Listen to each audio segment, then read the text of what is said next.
مگر آپ نے اسے سب ماجرا بیان کیا۔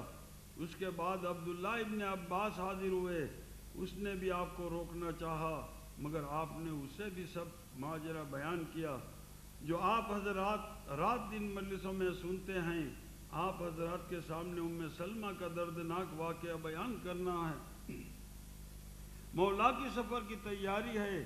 بنی ہاشم کے محلے میں کوہرام برپا ہو گیا جب جناب ام سلمہ کو خبر ہوئی کہ میرا پیارا حسین مدینہ چھوڑ رہا ہے، گھر سے نکل کر امام علیہ السلام کی خدمت میں حاضر ہوئی۔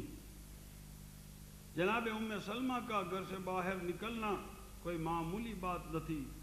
رسول اللہ کی وفات کے بعد آپ نے گھر سے باہر نکلنا چھوڑ دیا، فقط کبھی کبھی روضہ رسول میں زیارت کے لیے جاتی تھی، مگر جس حسین علیہ السلام کو بیٹے کی طرح پالا ہو، جس حسین علیہ السلام کو رسول اللہ کبھی کاندھے پر سوار کرتے ہو، کبھی پشت پر بٹھاتے ہو، نظروں سے دیکھا ہو، آج اس حسین علیہ السلام سے مدینہ چھوٹ رہا ہے۔ گھر میں آ کر کہا، بیٹا کیا سفر کا ارادہ ہے؟ آپ نے کہا کہ ہاں نانی، رخصت ہوتا ہوں۔ فرمایا، بیٹا عراق کی طرف نہ جانا، میں تمہارے نازاں سے سنا کرتی تھی، یقتل ولد الحسین بارض العراق فی ارض یقال لہ کربلا، میرا حسین عراق کی جلتی ہوئی زمین پر 3 دن کا بھوکا پیاسا شہید ہوگا، جس زمین کا نام کربلا ہے۔ یہ سن کر آپ نے گردن جھکا لی اور کہا، نانی حسین مجبور ہے، عراق جانا ضروری ہے اور میرے نانا نے خبر دی ہے، وہ ہو کر رہے۔ اے نانی جان، اگر آپ کو وہ جگہ دیکھنا ہے تو آنکھیں بند کیجئے۔ جناب ام سلمہ نے آنکھیں بند کی تو کیا نظر آیا کہ کربلا کی زمین بلند ہوئی اور نظر آنے لگی۔ امام نے فرمایا کہ نانی دیکھیے وہ فرات کا کنارہ جہاں پانی موجے مار رہا ہے، یہاں عباس کے بازو کاٹے جائیں گے، اور یہ وہ جگہ ہے جہاں میرے کڑی الجوان علی اکبر کو برچھی لگے گی۔ اے نانی جان، یہ وہ مقام ہے جہاں علی اصغر کو تیر لگے گا۔ اے نانی دیکھو، جو یہ غار نظر آ رہا ہے اسی جگہ میرا سوکھا گلا خنجر سے کاٹا جائے گا۔ یہ کہہ کر آپ نے ایک مٹھی خاک اٹھا کر جناب ام سلمہ کو دی اور فرمایا، اے نانی اس خاک کو شیشے میں رکھیے، جب تک یہ خاک رہے سمجھیے کہ میرا حسین زندہ ہے، اور جب شیشے میں تازہ خون جوش مارتا نظر آئے تو سمجھ لینا کہ آپ کا حسین شہید ہو گیا۔ اے نانی جان، میں قتل کیا جاؤں گا، میرے بچے ذبح ہوں گے، عورتیں اسیر ہوں گی۔ رونے والوں حسین کا چھوٹا سا قافلہ روانہ ہو گیا۔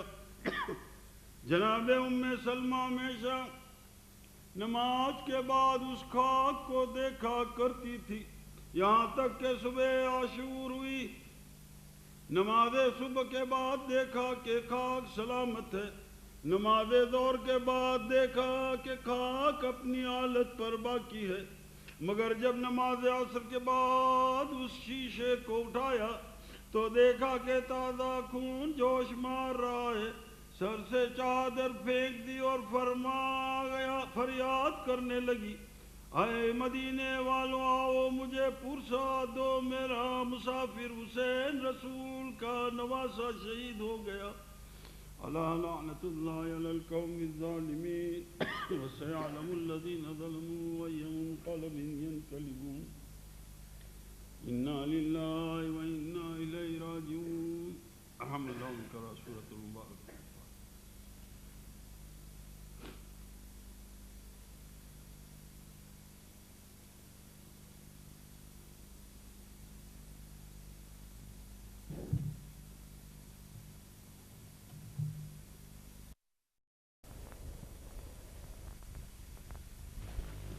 صلی اللہ علیک یا ابا عبداللہ، صلی اللہ علیک یا ابن رسول اللہ، روحي وجسمي وأرواح العالمين لك الفداء يا ابن رسول الله.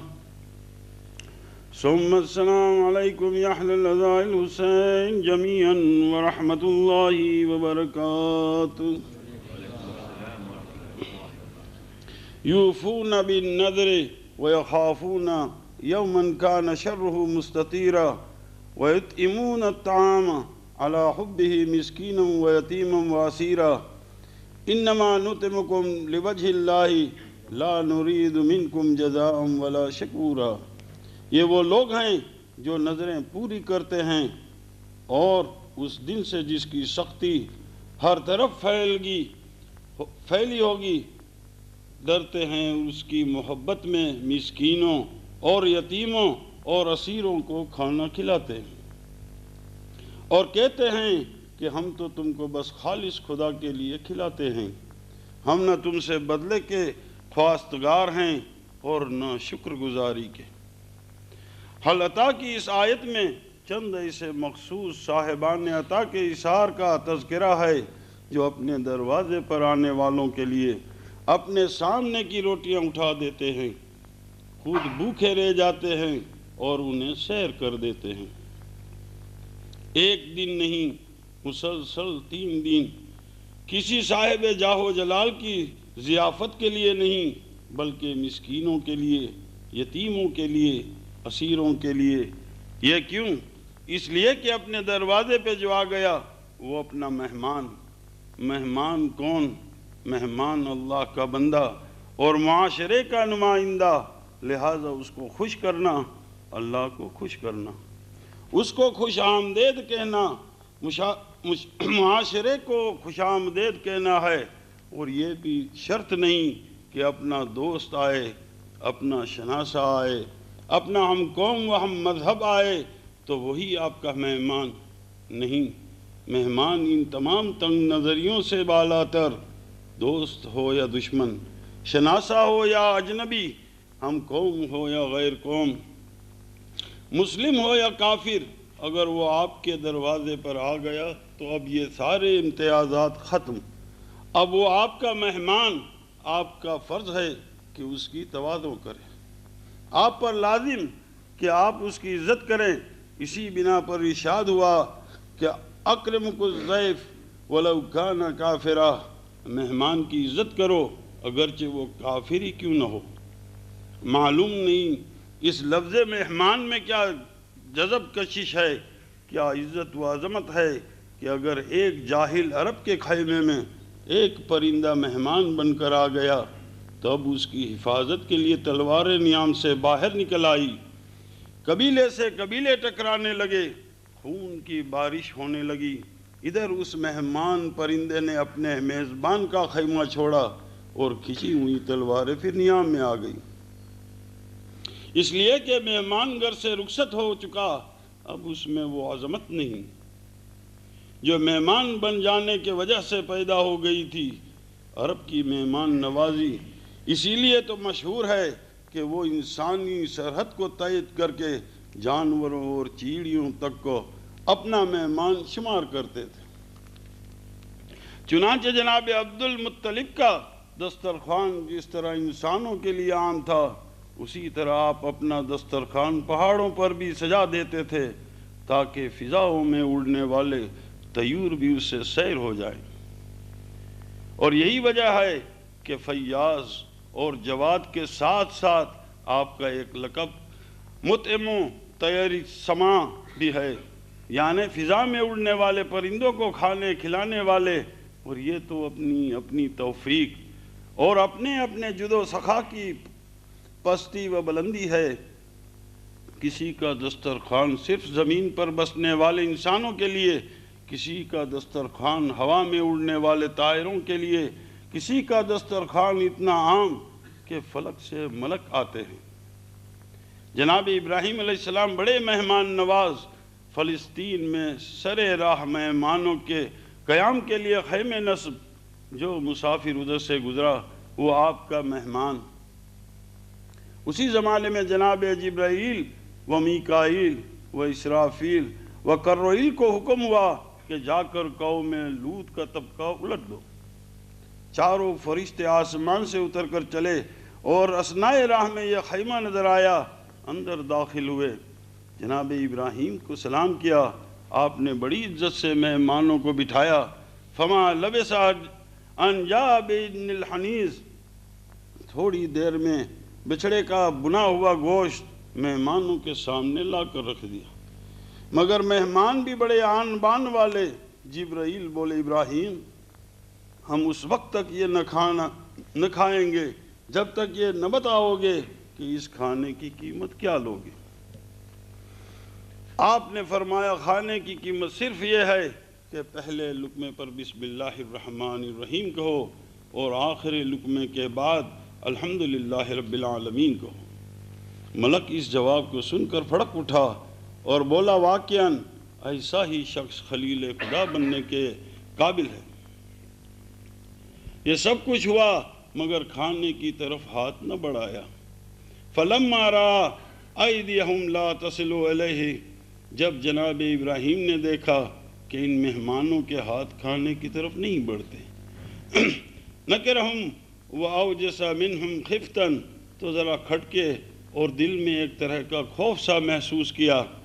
یہ قرآن کی آیتیں ہیں جس کا ترجمہ کیا گیا ہے، مگر بڑا فرق ہے جناب ابراہیم کے دسترخوان میں اور آل محمد کے دسترخوان میں۔ وہاں ملک بڑی آن بان سے آیا اور یہاں اپنی ساری آن بان کو چھوڑ کر کبھی مسکین کی شکل میں، کبھی یتیم کی شکل میں، کبھی اسیر کی شکل میں آیا۔ وہاں آیا تو کھانے کو ہاتھ تک نہ لگایا اور یہاں خود مانگ کر روٹی لے گیا۔ وہاں جناب ابراہیم نے کھانے کی قیمت وہ روحانی مگر قیمت بتائی اور آل محمد نے کہہ دیا انما نطعمکم لوجہ اللہ لا نرید منکم جزاء ولا شکورا۔ اے روٹیاں لے جانے والوں، ہم تمہیں یہ صرف خوشنودی خدا کے لیے کھلاتے ہیں، ہمیں نہ اس کی جزا چاہیے نہ اس کا شکریہ۔ اب آپ ہی فیصلہ کرے جناب ابراہیم اور آل محمد میں کتنا فرق ہے۔ الغرض مہمان کی عظمت کا اندازہ آپ کو اس وقت ہوگا جب آپ حدیث قدسی کے چند فقرے ملاحظہ فرمائیں گے۔ ارشاد ہوتا ہے یا ابن آدم المال مالی، اے آدم کے بیٹے یہ سارا مال و دولت میرا ہے۔ وَأَنْتَ عَبْدِي، اور تو میرا بندہ ہے، وَالضَّيْفُ رَسُولِي، اور مہمان میرا فرشتہ ہے، میرا رسول ہے۔ اللہ اللہ، مہمان کی یہ شان کہ اپنے گھر ہے تو معمولی بندہ اور مہمان بن کر چلا تو رسول۔ مگر تعجب نہ کیجئے، میں آگے چل کر بتاؤں گا کہ رسول اگر اپنے ساتھ دین لاتا ہے، دنیا کی اصلاح لاتا ہے، تو مہمان بھی اپنے ساتھ دین و دنیا کی برکتیں لاتا ہے۔ الغرض اس کے بعد ارشاد ہوتا ہے کہ فَإِن مَنَعْتَ مَالِي مِن رَسُولِي، اگر تم نے ہمارے مال کو ہمارے رسول یعنی کہ مہمان سے بچایا، اس کے لیے صرف نہ کیا تو سنو، فَلَا تَطْمَعْ فِي جَنَّتِي وَنِعْمَتِي، پھر ہماری جنت اور ہماری نعمت کی بھی خواہش نہ کرنا۔ مطلب یہ ہے کہ ہمارے رسول کے لیے کسی چیز سے دریغ نہ کرو، چاہے رسول مہمان کی شکل میں ہو یا نبی خدا بن کر آیا ہو، وہ کوئی بھی شے، یہاں تک کہ قلم و دعوات طلب کرے، اگر کوئی دینے سے انکار کر دے تو کیا قدرت اسے اپنی جنت دے دے گی؟ پھر ارشاد ہوتا ہے یا ابن آدم اذا رأیت الضیف عندک محبوسا اکثر من 9 ایام، اے آدم کے بیٹے اگر 9 دن گزر جائے اور تیرے یہاں کوئی مہمان نہ آئے تو فقل اعوذ باللہ من غضب اللہ، بس تم کہے کہ میں اللہ کے غضب سے بچنے کے لیے اللہ ہی سے پناہ چاہتا ہوں۔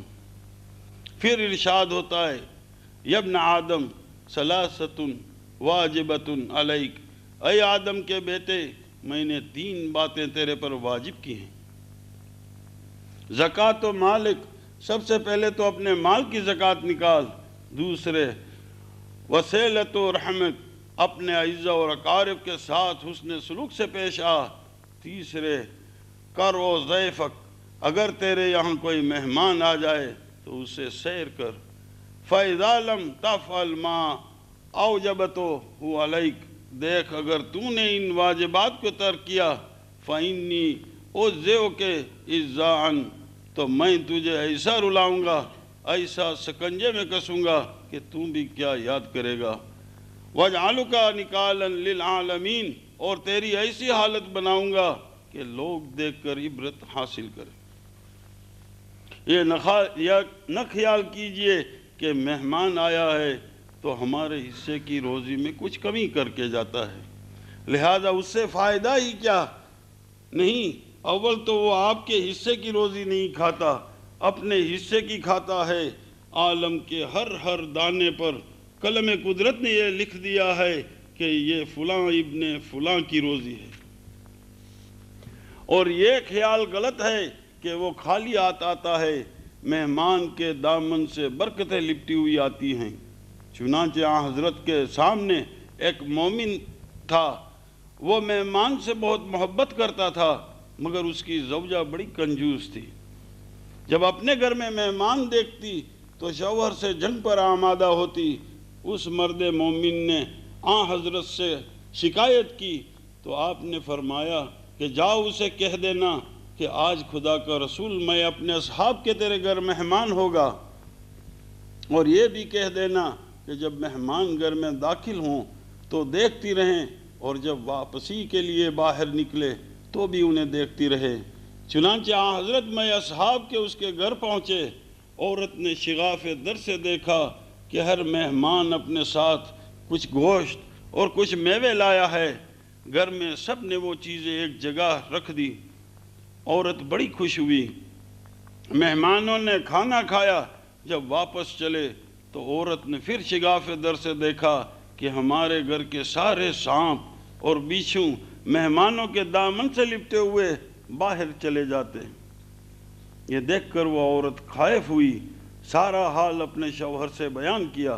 مرد مومن نے حضرت سے تذکرہ کیا تو آپ نے فرمایا اپنی زوجہ سے کہنا کہ وہ گوشت اور میوے در حقیقت اللہ کی نعمتیں اور برکتیں تھیں، اور وہ سانپ اور بچھو جو حقیقتاً تیرے گھر کی نحوستیں اور بلائیں تھیں، مہمانوں کی برکت سے دور ہو گئی۔ یہ سن کر عورت کے دل میں مہمان کی عزت پیدا ہوئی کہ اب وہ اپنے شوہر سے اصرار کرتی کسی کو اپنے گھر مہمان بلاؤ۔ مہمان کی عظمت اور اس کی خاطر تواضع میں یہ ثواب ہے۔ امام جعفر صادق علیہ السلام نے فرماتے ہیں کہ اگر کوئی مسلمان میرے دسترخوان پر کھانا کھائے تو میں اسے ایک غلام آزاد کرنے سے زیادہ پسند کرتا ہوں۔ اور سنو، جو کوئی اپنی دینی بھائی کو پیٹ بھر کر کھانا کھلائے گا اور پانی پلائے گا تو اللہ اسے جہنم کی کھائیوں سے دور کرے گا۔ یہی وجہ ہے کہ آپ اپنے گھر فقراء و مساکین کے لیے عمدہ کھانا تیار کراتے تھے اور خود کھڑے ہو کر انہیں بڑے اصرار کے ساتھ کھلاتے تھے، اور یہ بھی فرماتے تھے کہ جس کے دل میں ہماری محبت ہوگی وہ زیادہ کھائے گا اور شرم کر کے بھوکا نہ اٹھے گا۔ واقعاً وہ لوگ جو مہمان کی عظمت سے واقف ہیں ان سے پوچھئے کہ مہمان کیا چیز ہے۔ کسی نے علی بن ابی طالب علیہ السلام سے پوچھا، مولا آپ کس چیز کو زیادہ پسند کرتے ہیں؟ آپ نے فرمایا مجھے 3 چیزیں بہت بے حد پسند ہیں، مہمان کو کھانا کھلانا، تلوار سے جہاد کرنا اور گرمیوں میں روزہ رکھنا۔ یقین کیجئے عالم کا کوئی فرقہ ایسا نہیں جو اپنے مہمان کی قدر نہ کرے۔ ہاں اگر نہ قدر کی تو کوفے والوں نے آل محمد کو سینکڑوں خطوط لکھ کر مہمان بلایا، 3 دن تک بھوکا پیاسا رکھا، مردوں کو قتل کر دیا، عورتوں اور بچوں کو اسیر کیا، زنجیروں میں جکڑ کر ابن زیاد کے دربار میں لے گئے۔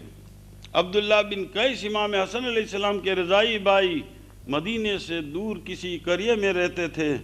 آپ کا معمول تھا کہ ہر سال حج کے لیے مکہ جاتے اور حج سے فراغت کے بعد مدینہ آتے، حضرت امام حسن علیہ السلام کی زیارت سے مشرف ہوتے اور ان فرائض کو ادا کر کے اپنے وطن واپس ہوتے۔ امام حسن علیہ السلام کی شہادت کے بعد بھی آپ کے دستور اور معمول میں فرق نہ آیا اور بڑے بھائی کے بدلے چھوٹے بھائی امام حسین علیہ السلام کی زیارت کے لیے جایا کرتے تھے۔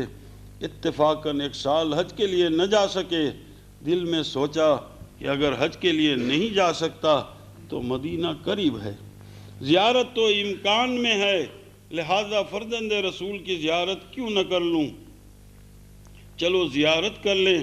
اس قصد سے مدینہ آئے، مگر میں بتاؤں کہ عبداللہ کب مدینہ پہنچے؟ اس وقت جب کہ مدینے کی رونق جا چکی تھی، قبر رسول کا مجاور فاطمہ کی تربت پر شمع روشن کرنے والا، حسن کی لحد پر اکثر بیٹھ کر تلاوت کرنے والا عراق کا ارادہ کر چکا تھا۔ بنی ہاشم کا محلہ اجاڑ، دروازوں پر قفل پڑے ہوئے، گلیوں میں سناٹا، ایک ہو کا عالم کیوں؟ اس لیے کہ شمع کے ساتھ پروانے بھی روانہ ہو چکے تھے۔ ہاں مگر اہل مدینہ کے دل میں مسافروں کی یاد تازہ رکھنے کے لیے ایک دختر بیمار جو رات کو نانی سلمہ کے حجرے میں بسر کرتی اور صبح ہوتے ہی اپنے گھر کے دروازے پر آ کر اپنے خاندان کی ایک ایک فرد کو یاد کر کے اس طرح روتی کہ ادھر سے گزرنے والے بھی رو دیتے۔ الغرض عبداللہ مدینہ پہنچے تو معلوم ہوا کہ امام حسین عراق کا قصد فرما چکے ہیں۔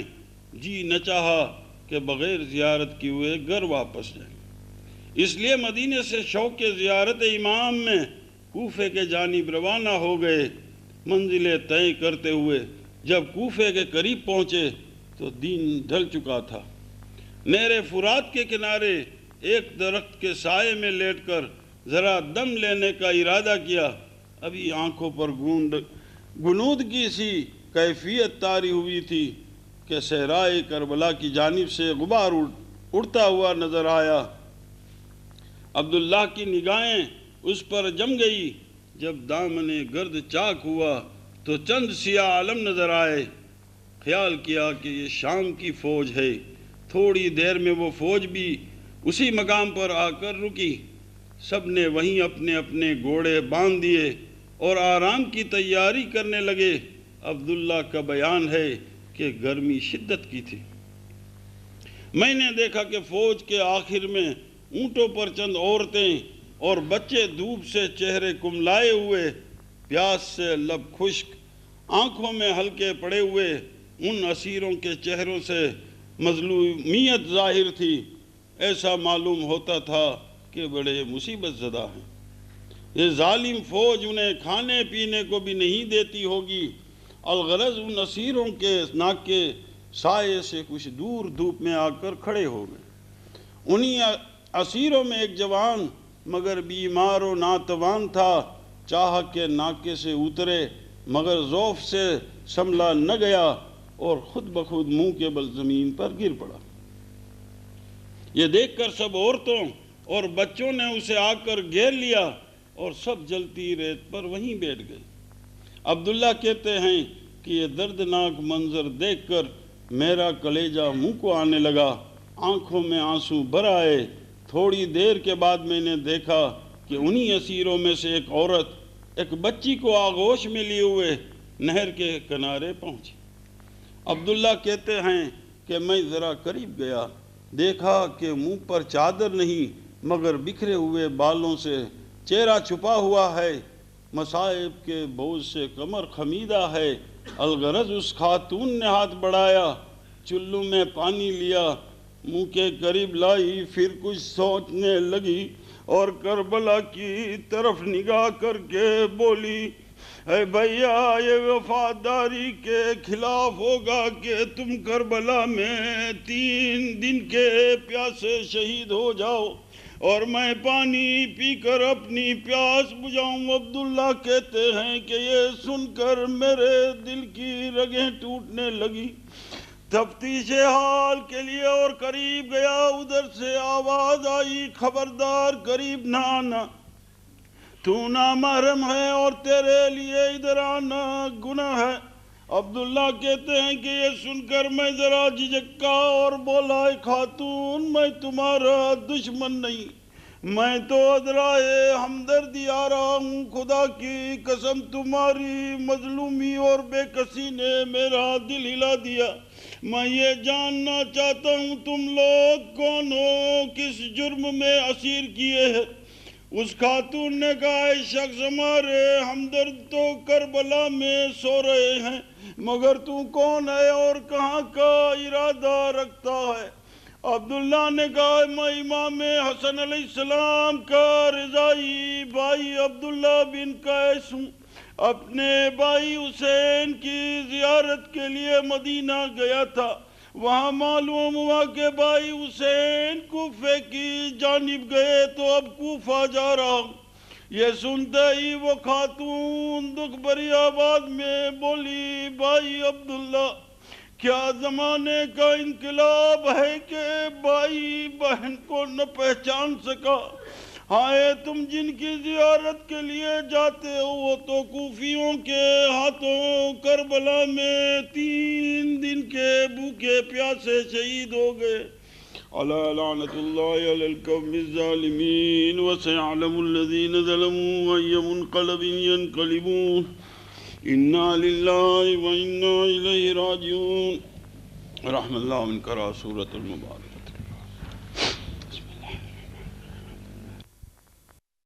روحی وجسمی وارواح العالمین لک الفداء یا ابن رسول اللہ، ثم السلام علیکم یا اہل الرضا الحسین جمیعا ورحمۃ اللہ وبرکاتہ۔ بسم اللہ الرحمن الرحیم۔ قال اللہ تعالی فی قرآن الحکیم،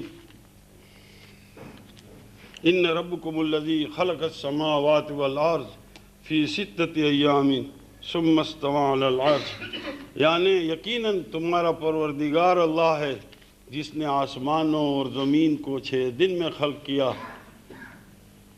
اور عرش پر غالب آ گیا۔ وہ ایک پلک جھپکنے میں ان چیزوں کو پیدا کر سکتا تھا، لیکن اس نے ان کی پیدائش میں 6 دن اس لیے لگا دیے تاکہ وہ جو کچھ پیدا کرتا جائے وہ فرشتوں پر ظاہر ہوتی جائے۔ عرش اللہ کی اتنی بزرگ مخلوق ہے، لیکن اس کو 3 موقعوں پر زلزلہ ہوتا ہے۔